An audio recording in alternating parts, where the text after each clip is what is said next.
Great to see you back, Anthony. How's your mom? She's excellent. Thank you for asking that for no reason whatsoever. But hey, we love moms. I'm Anthony. Welcome to No Vacancy Live. That's my friend Glenn. You're watching the #1 show in hospitality.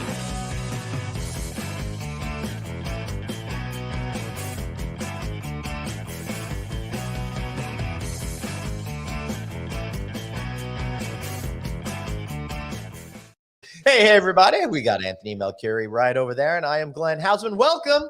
This is No Vacancy Live. How are you, Anthony? Young soldier. As I'm seeing the intro, I see those glass partitions that during COVID that we all had up. So 20, 30, 50, 80 years from now, when you see pictures of people with masks and, that's during the plague. That's during. Right. That's right. So even now, like, even though we're still in it, but like, here in New York, we're basically nobody's wearing masks unless you're mandated to in certain, like the subway and stuff. And so seeing that is like, it's almost jarring. Yeah, it is. It is pretty strange. But, I was in Las Vegas last week and they're still have an indoor mask mandate over there. And it's really interesting to see one area of the country compared to the others, how they are. Yeah, it's interesting that New York is like, it seems wide open now. It is. We went through it first. We went through it hard, and we're on the other end of it. I'd like to wish everybody out there a happy Diwali that is celebrating today. It's, of course, the Festival of Lights. I have a feeling your Festival of Lights is a lot cooler than us Jews' Festival of Lights. You're done in 5 days. We're done in 8 days. I wonder if you get as good food and gifts. What is Diwali exactly? What are you celebrating? It's a festival of lights, and honestly, it's celebrated by Hindus, Jains, Sikhs, Buddhists, and some newer Buddhists or something like that, which I think is the sect of Buddhism. I'm not 100% sure. Educate me. Whoever, happy Diwali. Yes, it's a great holiday. I love these good, positive up holidays. It came up on my calendar when I look at my calendar a week in advance, and I'm looking at it and I go, where do I have to be? Diwali? Right. Exactly. Also, I'd like to thank Radisson for being such a great sponsor with us. They've got great products out there that they're franchising right now. You've worked with some of those other companies before. Give Radisson a chance. If you're looking to develop a new property, they are on the go. They are in a growth spurt right now. You got to talk to Chief Development Officer Phil Yu over there. And of course, our friend CEO, Jim Alderman. Love those guys. Love what they're doing over there, Anthony. Yep. Rock stars. Yeah. All right. So check them out, radisson.com/development. Also, I got official paperwork here, Anthony. You're probably saying to yourself, Glenn, what is that official paperwork? Well, it's our divorce papers. No, you're not so lucky. You're stuck with me, brother. You are stuck with me. No. Instead, we have been awarded a best gold medal, a gold award for at the Davy Awards for our awesomeness of our show in our related professional category. So we are officially award winning over here, Anthony. Okay, it would be great if we really knew what the hell you just said. All right, we have been selected as a 2021 Davy Award winner. That's right, our podcast has been selected here as a gold winner, competing against some of the bigger firms, and judges from companies include Disney, GE, and a lot of other. We won gold medal. Is there a platinum? There is not a platinum. It's just a gold medal. There is a best in show, which we didn't do. But if we do want to buy some awards, we can go pick those up and we can show. Oh, wait a second. That's those are the marketing awards. Yeah. Oh, wow. Yeah, that's pretty prestigious. We won best in show. I have 2 of those. Oh, and those were really not best of show this time, but we did get a gold. No, but best in show or gold's good. Are we getting a medal? Do we buy a medal? What do we do? We have to. The way that this works is we have to purchase this stuff if we want to actually have anything. I want it. So send me the information. I will. I got all the paperwork right here. We'll figure it all out. I'll talk to you after the show about that. All right. I've got more I want to talk about today, but I think, Anthony, that our guests here are going to be so great. We've got to bring them right in. What do you say? Wait, before we do that. Yep. Right behind you. Remember Shazam when you were a kid? I do not remember Suzanne when I was a kid because I didn't know Shazam. Oh, Shazam. Yes, of course I did. Great. Isn't that the symbol behind you, that lightning bolt? Oh, yeah. right there. Yeah.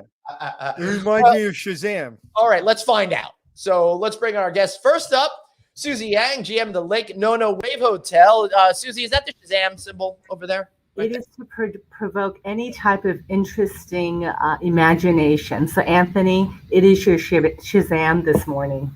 You don't even know what Shazam is, do you? I do. I'm in Shazam. Yeah. I personally see it as a Harry Potter head lightning bolt. Well, I've never watched Harry Potter. Hello, Claudia Gino, GM Novotel Miami Brickell. Claudia, you look super Miami today. How are you? It's the sun. It's the sun. Yeah, that's awesome. Well, ladies, thank you so much for coming onto the show today. So today we're going to talk a little bit about the Florida hotel market, what's going on there in Miami and in Orlando, and all the things that you general managers have to go through today. So I just want to start with Suzie real quick, because your hotel is not yet open. It doesn't open until the end of next month. You're, of course, in the emerging community of Lake Nona, which Disney just announced they're going to be moving a lot of their office space over there, particularly their Imagineering department. How exciting is it for you to be 6-7 weeks from opening a brand new baby? You know, baby is a great word. It's been, over a year process. So, definitely giving birth to a beautiful wave hotel in Lake Nona is a definite privilege, moving here from California to Central Florida, it's been a true gift in the world of pandemic. But, our hotel is quite dynamic, really infused with technology, and it really is a hotel for the future now. So really excited to share more details. But that is the living room, Glenn, is that you're in. I'm excited, and I hope that you'll come back when we're actually open. That is absolutely a beautiful living room. But when you hear the Wave Hotel, like Nona Wave Hotel, and you see that living room, it looks like two different things. Like I would expect to see a surfboard. Oh, is that right? Well, actually, Anthony, wave does not depict literally like beach waves of Florida. It really means transferring of energy, and the energy that each guest will be bringing into our living room, and the connections that we meet. Just imagine like when you say hello, you feel a kinetic energy. So it's bringing that. Before we go to Claudia, I have to ask you, you're opening a hotel in Florida. There's two problems. One, obviously shipping issues and employee issues. Mm-hmm. How many incentives do you have to find employees, if you have any? Well, I've been very grateful. Our management company, Coral Tree Hospitality, really has an amazing culture. Oh, you guys are Coral Tree. Oh, those guys are Coral Tree. Yeah. Knock on wood here, we have not to pay incentives. Much like I'm not a loyalist with points for hotels. I shouldn't have to buy team members to come work. It's about giving genuine delivery. We've been able to really recruit about 95% of my team members that I need to open up the hotel. And a lot of it's referrals. And running an independent hotel, we've been able to attract some great talent that want to work here. So super excited. Shipping FF&E delays, of course there is that. But again, our ownership group, Tavistock, has been working on this project for years. Mm-hmm. And they've done a lot of great planning. So again, there's always some gaps, but I think they're diligently working. So great to have partnership with Tavistock. That's excellent. All right, so let's switch over to Claudia. Could you tell us a little about your Novotel Miami Brickell and what you're up to? And while you're doing that, I'm gonna make it more appropriate. So let me do this. I'm gonna go to Miami real quick, like that. We're in Miami now. Ooh. Boom.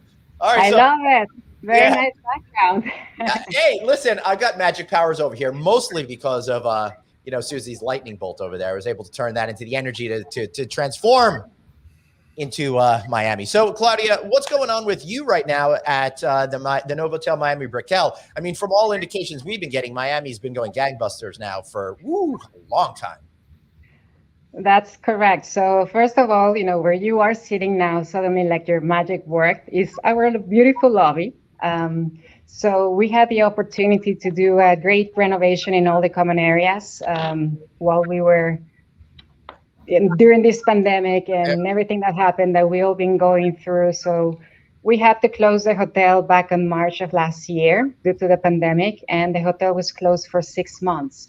So throughout this time, we worked on planning this renovation for all the common areas to make sure that we were ready for reopening with a new experience, right? Something more to offer to our guests. But as you know, Miami, fortunately, like you said, Miami has a great weather. It's a great destination.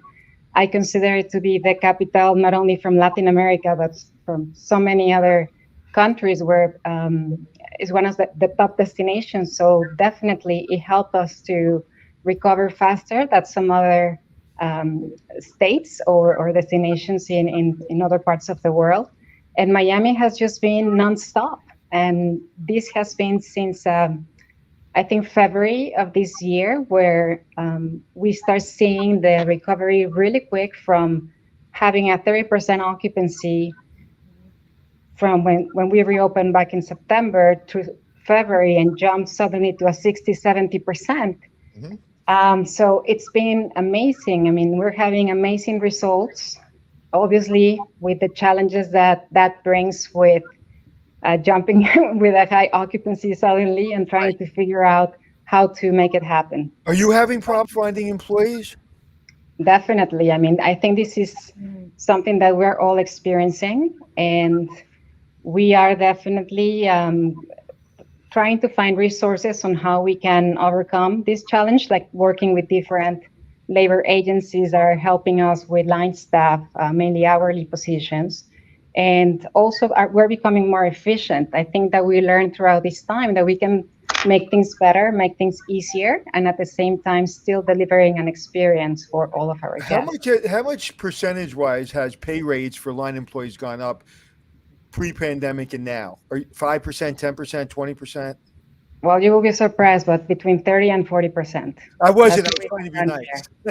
Yeah, we've been very nice because we do care for our employees, and it's not only about recruitment. I think it's more about retention as well. Right. I am so lucky. I have an amazing team, and obviously we need to take care of them.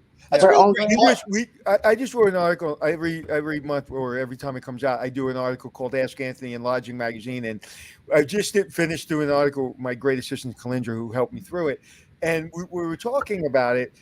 We really comes down to pay and benefits. You have to have it. It's going up. People are in the gig mindset. If you don't give it to me, I'll go somewhere else.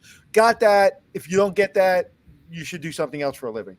Now, once that's done, people want a place where they feel valued and they feel listened to. You know, I was just listening to something, and when you're raising children, it's like when you tell a child to do something and you ask them what their opinion is, there's two different children there, right? So as you get older and you start asking and valuing your child's opinion, you get a different reaction than as opposed to saying you shouldn't do this, you shouldn't do that. Same thing with employees. We have to value their opinions. And I think in my article, because of my assistant, it's a lot nicer than it would have been, because I'm kind of angry at our culture in our industry that we talk the talk, but we don't walk the walk. And so we want to give as low wages as possible, and we want to ask them to work, on Christmas and holidays and everything else, and you just pat them on the back and give them a sandwich at the end of the month. Whereas now we're like, if you're not with the program, giving good wages, good benefits, you're going to make a little less money. But once you get them in the door, it's the value of your heart that they're going to stay for. I couldn't agree more with you. I think right now the one of the main focus for us is the culture that you're creating within your workspace, and really appreciating, especially those positions. I'm not saying that no one works. We all work, and I think with this pandemic, we are even the workload has increased tremendously. But I strongly believe that it's about time that we reconsider and analyze what a tough job it is to be in the industry, in the hospitality industry, and to really understand, for example, a housekeeper, how hard it is right now, especially with so many steps and so many procedures that we need to implement in order to ensure a safe stay for our guests, but also a safe environment for our teams. So there are a lot of steps, and everybody's working so hard, and they truly deserve to do better and to have better salaries. And it's all sacrifices, and like you mentioned, holidays and long hours. So it's about time that we see the industry as an overall. This question's for both of you, and I have a new rule: only female general managers from here on out. Everybody knows that I love being around executives because they get shit done. Females get the stuff done. And they're not like guys that hold up a trophy every 5 seconds. They do something. They just work hard. Hey, did I tell you that we won the Davy Awards over here? Oh. So my question for both of you is, first jobs in the industry. Suzie, I'll start with you. Well, I was really fortunate. My first hotel job was an extended stay hotel. I was selected as a GM for limited service. So, going back to, doing everything, I had to clean a room before I was able to work the front desk. I had to be able to work the night audit before I can do the next step. So really privileged to be able to start in that role. And it's, been all about relationships since then. Cool. What about you, Claudia? Well, so for me, it was actually very interesting because after I graduated, I was born and raised in Mexico, and I graduated with a bachelor's in hospitality management. So my first official job, paid job, was an international program with Disney World. And, the way they put us the program is like a cultural exchange program, an amazing experience. And the first day I get there, I was supposed to be working on the Mexican pavilion. And basically they handed me out some rubber boots, a uniform from engineering, and I had to clean I don't know if you have been in the Epcot in the Mexican pavilion, but there's a wonderful ride that I still love. And my first job was to clean that ride. Basically, they closed it. El Tiempo, I think it's called. Yes. That's right. So I have one of these shovels, and everybody, they throw coins into the water. I don't know why, but so my job was to basically pick up all these coins, clean the ride, and that was my first job. How deep is the water? It's not that deep. It's maybe about 5 feet. What do they do with the coins? I think they give it to charity. That's a very good question. I don't know, but there were a lot of buckets. It's a Bob JPEG's bonus package. Yeah. And so many people come into our industry that start in finance, right? Or accounting, and they develop hotels, and then they run hotels or asset management, and they're like, hey, this is what we should do, this is what we shouldn't do. When you're shoveling crap and you're doing the night audit and you're short on sheets, that's how you get to know this business. I was talking to somebody yesterday, and they said, Anthony, how long does it take you to go into a hotel and know what's wrong with the hotel? Like really know what's wrong with the hotel? I said in an hour. And they said, and you have to talk to every staff member? I said, I don't have to talk to anybody. I said, I know in 1 hour, give me the P&L, the star report, and let me walk the property. Give me 1 hour and I will have a 5-year plan for you. And they're like, that's impossible. And I'm like, 35 years of running out of linen, working for people that are going bankrupt, and dealing with unions and food and beverage and supply shortages and all kinds of issues that we deal with, that it just becomes innate, and you just know which buttons to press to get the biggest effect. And that's, I would imagine, that's kind of my question for both of you now, is what is the change from the guest today? And if, we know there's limited services. We know there's, it's tough. Service standards are unfortunately dropping across the board. So what are the things that are, from your perspective, the must-haves for your guest? Claudia, I'll start with you. So, yes, our services are limited. However, we've been trying to keep them as much as we can. Obviously, housekeeping is the one that I think all of us, we restricted and now do the housekeeping services maybe every other day. And we're looking obviously into that, but that comes along with the labor restrictions that we have.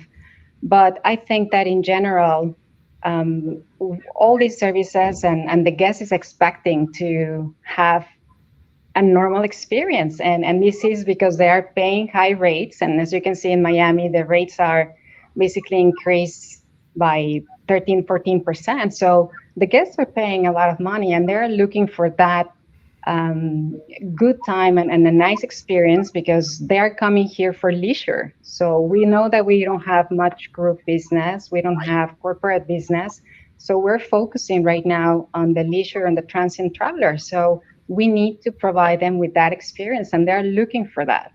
Being able to go to the pool and have a drink and eat something next to their sun lounge. So they're looking for the services. I don't think that from the guest perspective, they understand, and I strongly believe that is also the way you present it on how your limited services are provided and how that front desk agent is going to explain it.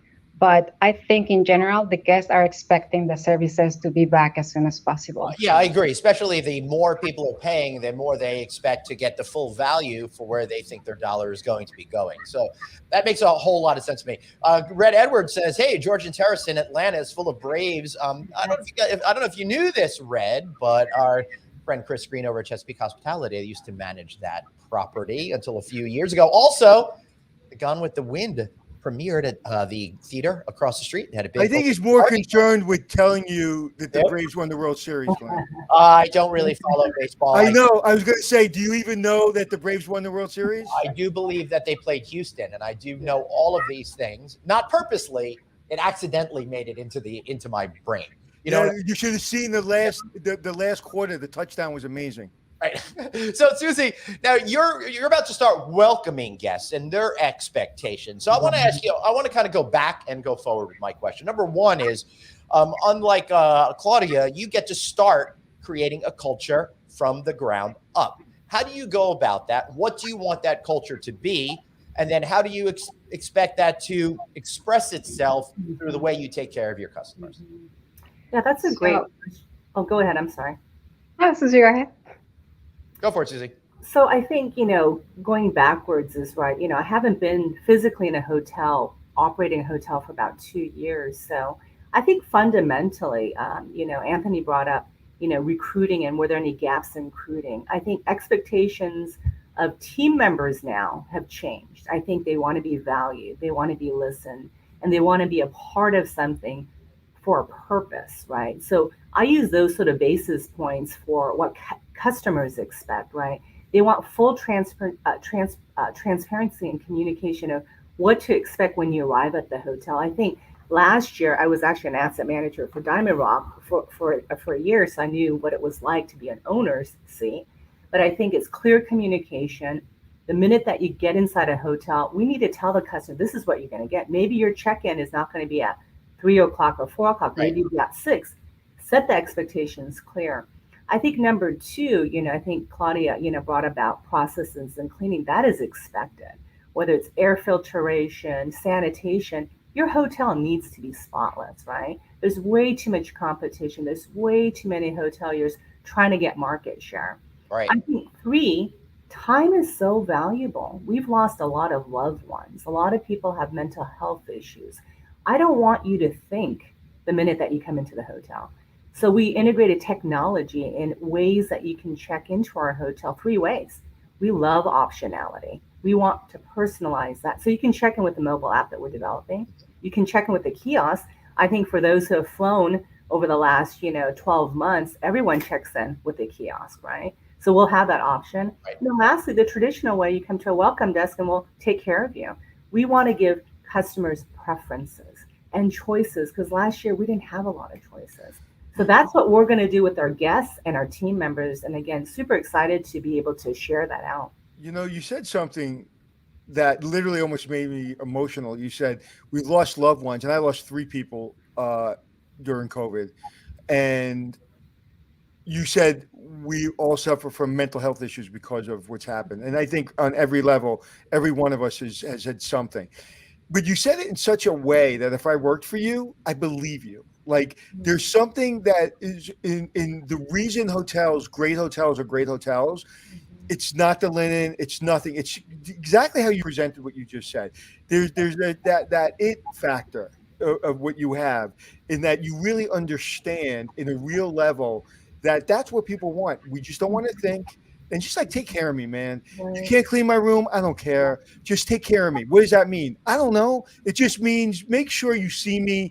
Make sure you understand who I am. You don't have to understand me in a deep level, but just get me. And one of the questions, and to follow up on kind of what you're saying, the younger generation gets whacked all the time saying they're on their devices. They don't care. They don't want to work. And I don't find that across the board. I find that in every generation, my generation, I had a lot of kids, a lot of people that, were partying until they were 40 and they didn't get their program together until they were in their 40s. Every generation has that, right? But I find if you inspire young people and you give them an opportunity, they're creative and they want to learn. Have you found that to be true? And are you finding it difficult to find people that look people in the eye and know how the nuance? Because you talked about the front desk. One of you said something about the front desk. The front desk is the most nuanced place in the entire hotel. Mm-hmm. You know that corporate person like me, it's like, hey man, be nice to me and get out of my way. And then when I come in and I want to show off in front of my family. And then when I come in and I need to set up some things for my team that I'm with or whatever. That nuance can't be trained. Are you finding that kids today understand that nuance or not? Ooh, good question. Claudia, you want to go with that one?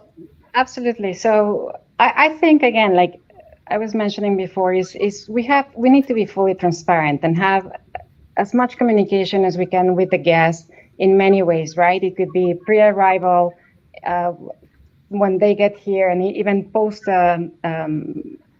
departure. So yes, all the communication, being transparent, it all works, and it should be that way. But you said something important for me, that like you want the guests to understand, and you want the guests to, you want to accommodate them and really explain them and make them feel comfortable. But I strongly believe that starts with your team, because as the guests are going through a mental situation because of the pandemic, many of us have been affected by this. But I strongly believe that if we work with the team first, our team in-house, and really train them and really take care of them, because when you bring them back to work, and I can tell you that from being closed for 6 months and then bringing back your team, you don't know in what mental state they're going to be. So we work with them, and we provided the help, the assistance. We brought in a life coach, that could bring the team back to a certain level that they will be able to provide that service to the guests, and being able to help also the guests navigate through the new standards that we have and through the new experience that we're providing. So it starts with the team, for me, in my opinion, and then having a good team, strong team, train, then they can deliver that experience and help the guests through this navigation process, is my opinion. Interesting. And from my point of view, if I can add, it starts with the recruiting. I totally did it an untraditional way because I had time on my hands, right? Right. We recruited in this really cool social container space in Lake Nona called Boxy Park. I did a group interview where I wore jeans and my wave t-shirt. I was one of them, right? Super approachable. They probably didn't know who I was. And I would ask questions. I engaged about what they like to do for fun. I didn't say, well, how long have you worked at a hotel? That is not engagement. You almost had to reroute the strategies of hiring people these days. You cannot be that traditional. I'm the GM and I'm going to ask you the basic 10 questions. Right. They're not going to. Who wants to work for somebody like that? Right. Now, in an interview, I found this just by accident. Mm-hmm. I asked somebody, "What's your secret talent?" I was in one of my crazy moods, and I said, "What's your secret talent?" And I ask that question every single time now. And everyone has a secret talent. Like I can juggle. Nobody knows I can juggle. And when people ask me about juggle, I get happy because I remember the moment I learned how to juggle. And I remember the first time somebody looked and said, oh my God, this guy can juggle. Right. So, and then you bring their secret talent into the hotel, whether it be guitar, singing, whatever, and let them incorporate that. That to me is engagement. I love that. And actually, Anthony, we hired this DJ. His name's David. He's like 21, still going to school. He's a DJ, but now he's going to be my living room host. He's going to be super inspired because he's going to play his playlist on Sunday afternoons at our pool deck. Awesome. That's exactly what I'm talking about. And you don't have to pay Tiesto, so it works out well for everybody. I know. And he was impressed I knew Tiesto because it's my genre, right? Well, I just know. I think at this point, everybody, my father-in-law may know Tiesto. That's true. So, Claudia, that's an interesting thing that Suzie's saying about changing the way you do interviews and stuff. So how do you make people feel comfortable, engaged, and get out the information you need without making it seem like you're being all formal and getting out the information you need? Well, I mean, we have to right now think out of the box. The business has shifted, all the processes has shifted, so we need to adapt. And I think right now the most important is, especially in our industry, it's not the typical questions. Do you know how to do the check-in? Have you worked in a hotel before? I don't think that at this point that matters. It's more about that attitude, and it's more about that passion of service that we're looking for, and people that we need in the industry. Right. So, I mean, the technical side, we can always train them, we can always teach them that, but I think it's more about what attitude they have. And let's be realistic at the same time that before the pandemic, the number of people that we had working in the industry, we are expecting not to have at least 25% back now. And this is where we're struggling. They're going to other industries. So right now, if you have the person with the right attitude that you can train them, it's like, let's do it. And we take the time, and yes, we're all running, but we must help them. And we need people in the industry. You said something that's critical. You said something with the person with the right attitude, right?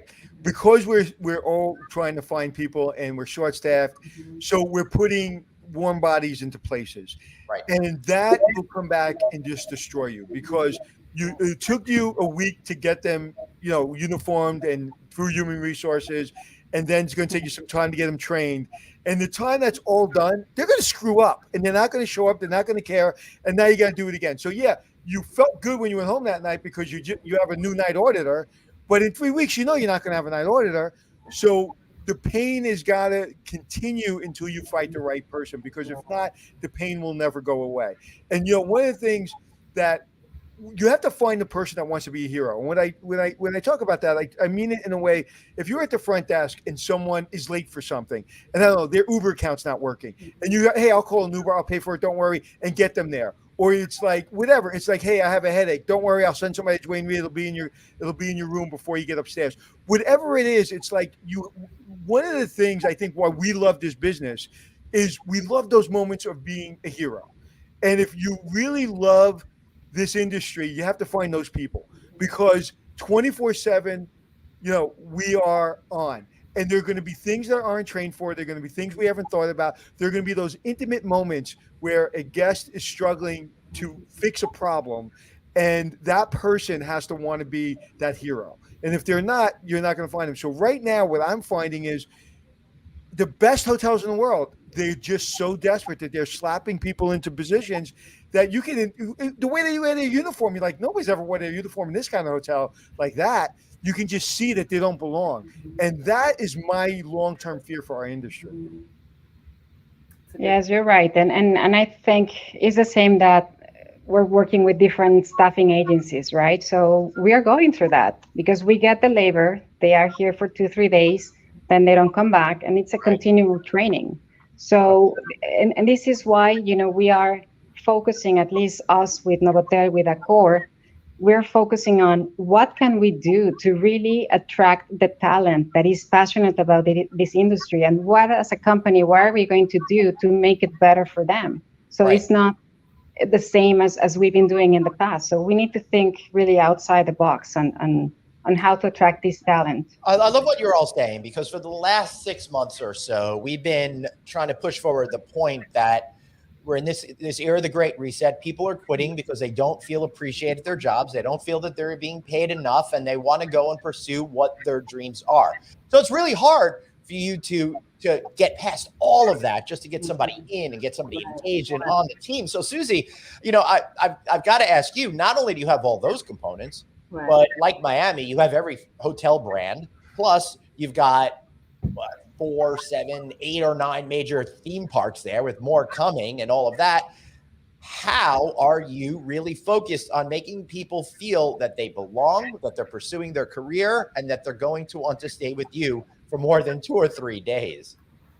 You mean from a guest perspective or from your employee perspective? Oh, to get them on board and stuff. So you have a billion choices on where to work, right? And you've got to get them in the door, and you've got to keep them happy. Right. Well, again, it's approachability. I have the smallest office in my admin area because I don't plan on being in my office. I want to be out there spending time with them. I'm really the work mom at this hotel. and that's fundamental. Be by their side. That brings me joy. And actually, our vision statement is inspiring happiness. All right. So does that mean we can get like lemonade and cookies if we come and hang out with you? Yeah, definitely. Right. Definitely. But I have to point out something, because I think this might be benefit for the audience. Is, we adopted a high school called Lake Nona High School. Let's think a little bit deeper. We lost the sexiness in hospitality where we're drinking martinis at 3 or 4 o'clock, right? Because we're out there servicing our guests and our ownership groups. How do we educate and keep our hospitality industry robust? It's the middle school, it's the high school. So luckily, Central Florida has allowed us to adopt high school. So we're going to work with them, be partners, educate the high schools to get part-time jobs, get them excited. Because some of their parents actually work here at the hotel, right? So it's integrating the community along with a lot of different other agencies. You got to look deeper and further to really start breeding this excitement back. And we can do that, but it's going to take our industry as a whole to really dig deeper and work. And you said a really great word for our industry. I find our industry insanely sexy. I think our industry, we get to do the craziest, coolest things, and we just had somebody on from event program. What was the company? Quint. Yeah. Quint Events. That was the show from November 2nd. If you guys want to check out the database. And he gets to go to all the greatest events in the world. That's part of hospitality. Right. This is a sexy industry. And you're right, getting into the high schools and showing them. And listen, everybody likes celebrities. And when you're in a fine hotel, we've all met celebrities, right? So you see that person coming over to the front desk and you're like, am I about to make a reservation for Mr. Whoever? Has anyone not hung out with Dennis Rodman in a hotel? That's a question. What's that? What did you say? I feel like Dennis Rodman's been in every hotel and met every single hotel. Wait, you know my Dennis Rodman story, right? I do, and I hung out with him too, and it looks like let's not bore you with that. It was in Fort Lauderdale. I'll just simply say, I'll simply say, this 5'7" Italian from Brooklyn thought he can kick the crap out of Dennis Rodman. Until he punched me in the chest, and I was like, "Oh." But anyway, that's a funny story. Just put my name and Dennis Rodman on Google, and you'll find the picture. It's pretty hysterical. But this is a fun environment. But with if you look at a celebrity, well, yeah, they're having a great life in your opinion, but they work their ass off. The hotel business it's fun, it's sexy, but you work your ass off, and that's it. And you can't you have to explain to people like this. There is no separation between your personal life and your business, meaning there are going to be shifts you just have to work and you have to just deal with it. And then there are times and days where you're like, hey, I need this off, I need that off, or whatever it is. It's like you've just got to succumb to the fact that this is a 24/7. And once you understand it, there you go. Once you understand it, you will understand that this is great. But the problem is when people are like, well, I don't want to work nights and I don't want to work weekends. Okay, then that's great. Not the business for you. But once you're okay with it, this business is fantastic. Right. Agreed. And there are things in this business that you don't have to work on the weekends. Right. So Colleen says she met Tiny Tim in Isla Mirada. I met Tiny Tim at an opening of a deli in Stony Brook in 1982-ish. So we got a lot of Tiny Tim stories. Just to clarify, that's Isla Mirada. Isla Mirada. Suzanne, I was gonna correct him. I was gonna say the first time I ever get to correct Glenn on the show. Oh, seriously, that was my favorite island to go and stay on. My uncle lives there, and that just irked me. Sorry. You know what? I think I'm the only person that doesn't like the Keys because I get claustrophobic because there's only one way in and one way out, and when that highway is packed, you can pitch a tent. I'm with you there. Right, back in the box, Suzanne. All right. Sorry, I didn't mean to derail everything over there. So, Anthony, you want to pick it up? No, it's just a fun business. And what I enjoy, I'm going to ask each one of you, what's your most favorite part of this business? My favorite part is sitting with a housekeeper that no one seems to care about. and she feels or he feels completely overlooked, and just hanging out with them and finding out what their story is. Then you find out they have 5 kids. They have to go home. They have to do homework with everybody. They have to put food on the table. Then after they put everybody to bed, their friend comes over and watches the kids, and they go to their second job. And like, a second job?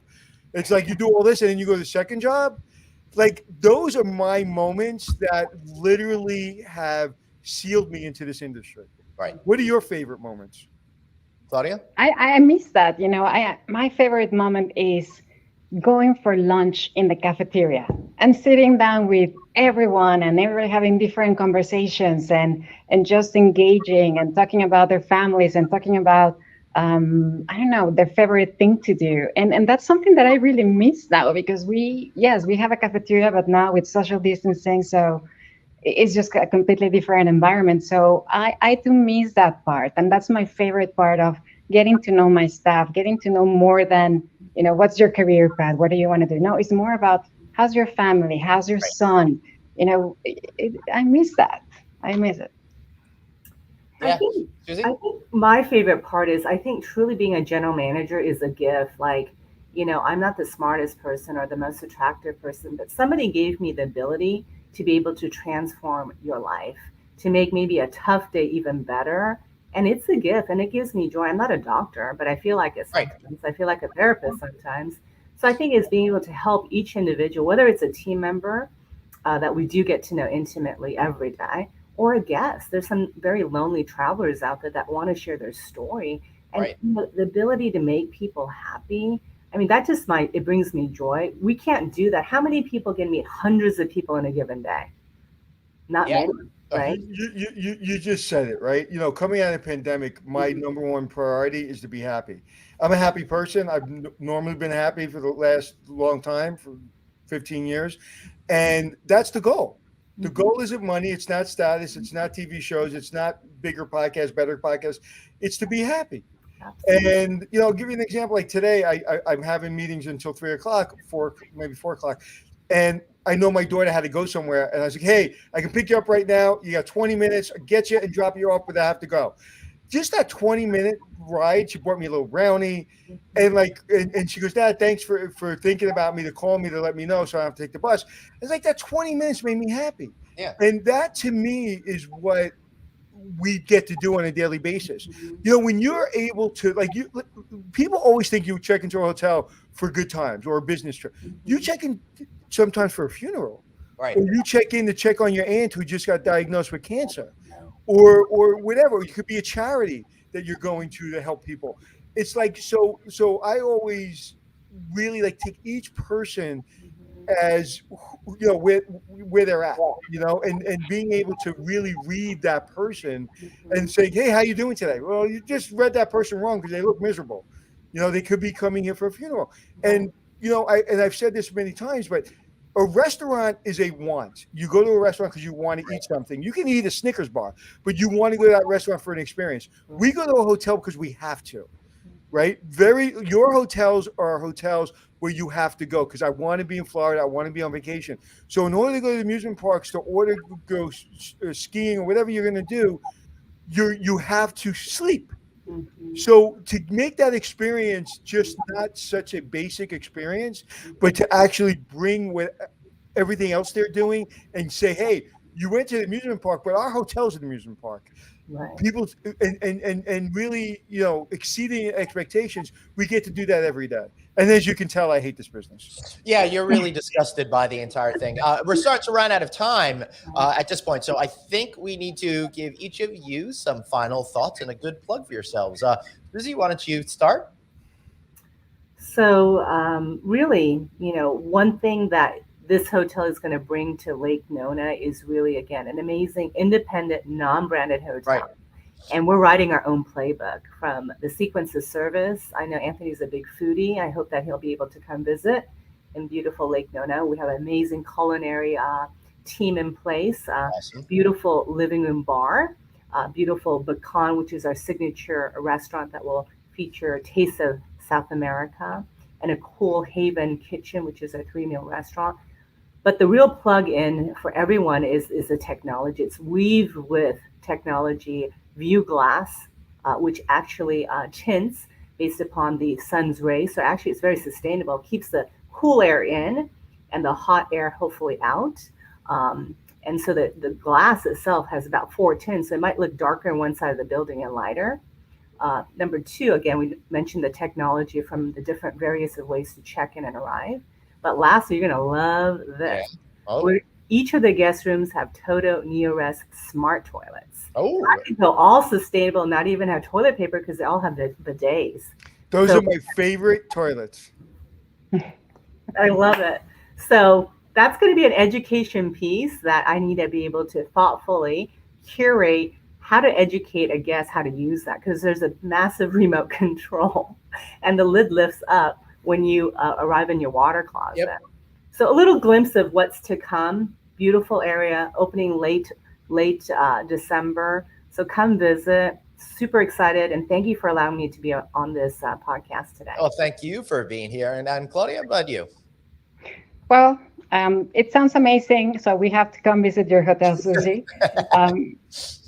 We have a beautiful hotel as well. We're in a great location here in Brickell in Miami. We just renovated our common areas, but besides having all the services, it's more about the experience. And we had great events, movie under the stars in our beautiful rooftop. We always have a live DJ on Saturdays, as well as yoga classes with a local instructor. But more than that, I think my final message, and it's more about thanking, the people that are still working in the industry for their hard job, because it's been so difficult to really keep going, especially here in Miami with the demand, and everybody has been working so hard. And at the same time, invite other people that are looking to maybe change industries or really come back to the industry and say, I have the passion, I have the service attitude, and let me find a company that is going to provide me with a good working culture, that I'm going to be happy, that I can expand my knowledge and I can keep growing. So I want to extend an invitation to really come and learn about us, learn about Accor. We have more than 5,000 hotels around the world in all the continents, and Novotel is a brand with more than 500 hotels. We're expanding so quickly. Here in Miami, we have so many hotels, and we need great people with great attitude. But again, it's more of a thank you to my industry colleagues, my peers, because we can do this, and I know that we're going to come back stronger than ever. And we look forward to inviting you back when you're the president of Accor, which will probably be about 5 years. I will. Woman power. Yeah, we love it. Just don't take Heather McCrory's job. Just jump right over that and go straight to the entire thing. Ladies, thank you so much for being here. You guys rocked it out. Thank you so much for being here. Thank you for inviting us. Bye-bye. Bye. All right, Anthony. So I'm so happy we have female general managers who are rock stars. I love it. We need more. Love that. Yes. And I really like that Suzie's going directly to high schools to help that next generation of people really get engaged in hospitality and really want to participate, and hopefully get a lot more great female general managers over time. Anthony, spot reaction from you. Big news coming out of MGM Resorts this morning. They're selling Mirage. What do you think? Wow.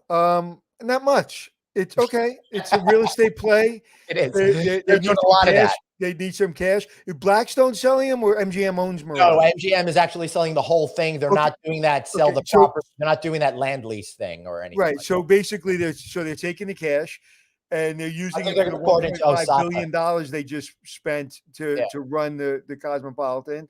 Who's buying the Mirage? They don't have a deal yet. They're just selling it. Talks. They're selling. Yeah, it was kind of like the announcement. Plus, Caesars indicated that they're going to be selling a strip casino in 2022. It'll be interesting to see where they go with that. Very, very interesting. Yeah, listen, about 20 years ago, I learned, I was in love with the Plaza. I was in love with the Algonquin. Yep. I mean, like feeling like a physical connection to these hotels. And then when I realized and I learned how to be an asset manager and I was close to the ownership, I realized these are just money machines to them. The heart of the employees, and it was always hard for me to separate that, because it's like the finance people really don't care about the hotel. I Right. mean, not saying they're cold. It's just like No. it's a real priority. estate play. Right. It's a real estate play. So I know in Vegas, the Mirage, all those employees will be fine. There's plenty of jobs in Vegas. I don't think that they're going anywhere anyway, those Right. employees. You know? All right. So tomorrow we got Friday night audit, and I want you guys to know that I recently hit million miler status on Delta. We're going to find out what's in this sexy box tomorrow on the show. Find out. What is that? Say it again. I hit 1 million miles on Delta a couple Did of you months ago, really? and I just got this in the mail. Wait, you're a million miler? Yes. How long you been a Delta fan? A long. Dude, congratulations. I think I'm not even Thanks. a half a million yet. Yeah, well, you'll be there soon enough, man. Did you open the box yet? I want to know what's in the Oh, box. I know what's in it. I'll tell you afterwards, but everyone's going to have to tune in to Friday Night Audit All tomorrow. right. Friday Night Audit tomorrow at 5 All right. to find out. G-Man. All right. Nice G-Man. Oh, it's beautiful. We'll see what's in there. All right, everybody. Thank you so much for being here. Listen, we know how much you want to listen to that audio feed. Please subscribe over at Apple Podcasts, iHeartRadio, Stitcher, Samsung's Play, anywhere you listen to your shows. Well, No Vacancy Live is there. And if you want to reach out to us personally, he's at Anthony Hotels and I am at Traveling Glenn. Anthony, before we go, Colleen says she wants to have lunch or dinner with us. What an amazing gift that would be. So much fun. We'd love that. We would Where she's in Florida, right? Yeah, Tampa area. All right. So we'll be in Tampa eventually. He's Eventually. a million miler. We always go somewhere. Yes. You can catch me next Monday and Tuesday. I'm going to be hosting a Red Roof's regional event next week and the week after. Where's that, Glenn? That is in Atlanta at the Marriott Marquis. On Wednesday, Anthony, on Tuesday, I believe you're speaking at Colwyn Hotels, right? I am. And on Wednesday, we're doing a live show with them from New Hampshire. On Thursday, I will be at the Intercontinental in Manhattan. What's the name? Barclay. Yes. I'm doing a keynote speech and hosting a panel at a great design conference over there. So, ask me about that. Drop me a line at Traveling Glenn. I'll tell you all the information on that. And then, of course. So does that mean we're not doing our podcast? Oh, we are. Oh, yeah. I'm going to be a few minutes late on Friday. I get off stage at 12, but I'll have all my gear set up. And I should probably tell you the following week, that Monday, Tuesday, what am I doing? I'm doing something. So I may not be able to do our podcast. All right. Well, we'll find out, everybody. Tune in. I'll be back in Vegas. But yeah. Damn it. Well, like I didn't just come back from Vegas and like I'm not and like, yeah. I've been there twice in in October, and we'll be there the week of November 29th, 30th. That'll be really cool too. All right, let's get out of here. What do you think? See ya. Yeah? All right, everybody. Remember, you got one life, so blaze on, and be kind to yourself. Y'all later.